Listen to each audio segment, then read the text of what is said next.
Alloy 7.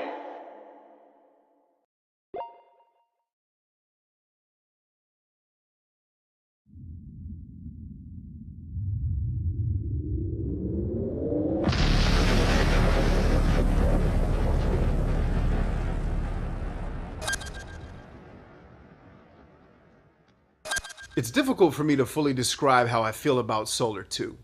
Part of me loves how simple and addictive the gameplay is. Another part of me dislikes the lack of narrative and the limited progression options that turn this would-be favorite into little more than a decent distraction. Hello once again friends, it's B Chambers from Alloy7.com with yet another video review. And this time around I'm sharing my experience with Solar 2, a sandbox creation simulation developed by one-man show Jay Watts. Solar 2 is slightly difficult to fully describe without spoilers, but I'll do my best to hit the important points in the category sections. I started off playing Solar 2's demo on Xbox Live and immediately loved what I experienced. I decided then that I would purchase the full game for the $5 cover charge once I had finished up some other games I was working through. Unfortunately, the 8 minutes allotted for Xbox Live indie game demos didn't give me enough time to see how lacking and repetitive Solar 2 would be in the long run. With those things in mind, let's jump into the categories and discuss who I think will like Solar 2 the most. Tourists. I believe tourist gamers looking for a short, simple distraction without much depth will enjoy Solar 2 the most. It packs a great presentation and is very different from any other games I've played in the last several years. Just expect the honeymoon phase to wear off quickly. This is not a game you'll want to log 20 hours playing. Audiophiles and visualists. Solar 2's soundtrack is absolutely fantastic. The tone of the songs fits the space theme of the game extremely well. Also, the music reacts dynamically to what's happening on screen. I would almost go as far as to say the soundtrack is hypnotizing. On that same note, the art style, use of color and light, and overall visual presentation of the game is very well done.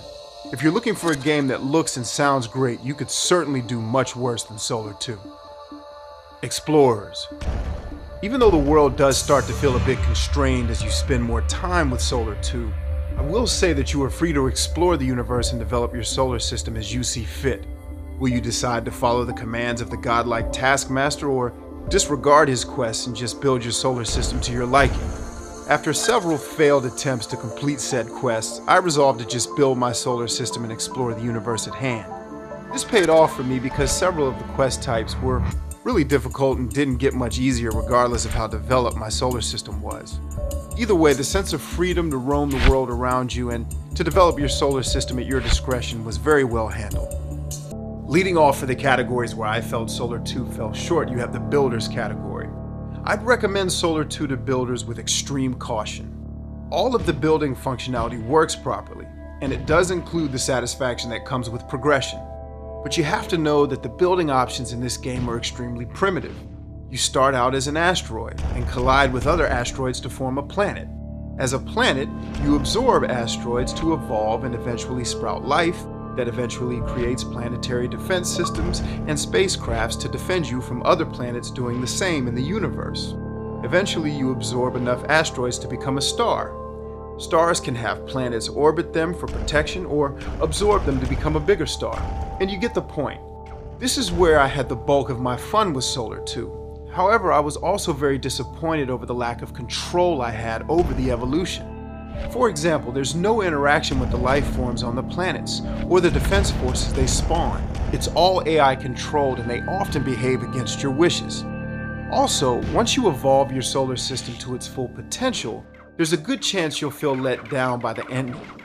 After putting in the work to become the ultimate badass system, you really don't feel rewarded for your newfound power. And this is especially bad because the entire game is predicated on reaching this point. Achievers. Solar 2 does have quite a bit to do for you completionists and achievement junkies out there. There are in-game quests, challenges you can access via the game's menu, and an achievement list for you to complete. The problem is that none of it's particularly fun or exciting. To me, these features felt tacked on and didn't add any value to my experience with the game. So to wrap things up, Solar 2 is a very hard game for me to recommend, especially with the $5 price tag and $10 if you purchase the PC version. It's visually and audibly amazing, but generally lacks depth in the gameplay department. If you're a tourist looking for a decent distraction game, I think there are other options that are better worth your cash.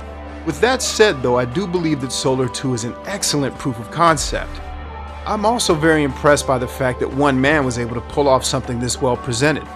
I'll be keeping my eyes open for more games from Jay Watts in the future, and I'll be hoping that he'll take what I believe to be great concepts and then flesh them out into full-on dope game experiences that are fully worth their price of admission.